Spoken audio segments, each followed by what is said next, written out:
আমাদেরকে কিভাবে এভাবে মারলো কুত্তার মতন আমরা এই বিচার আমরা চাই। আমরা 1 বছর ধরে চাকরি নাই, আমরা অনেক কষ্ট আমরা দিন যাইতেছে, আমরা খুব কষ্ট দিন যাইতেছে।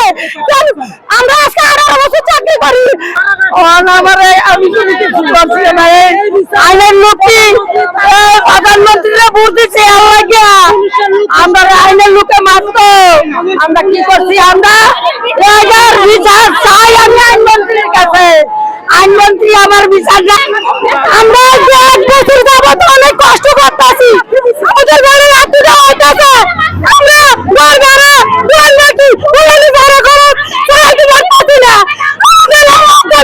কি কারণে হইতেছে আমরা বিচার চাই, আমরা বিচার চাই। তাদেরকে বোঝানোর চেষ্টা করছে এবং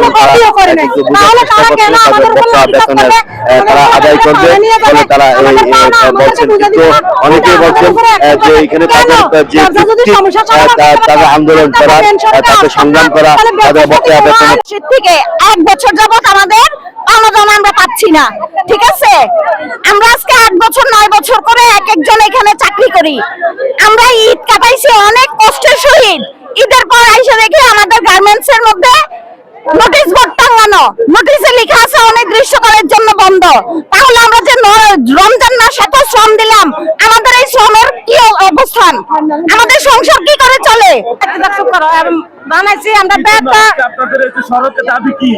সরকার দাবি আছে হলে আমরা গার্মেন্টস খোলা, নইলে আমরা জানা বুঝাই আজকের ভিতরে আমরা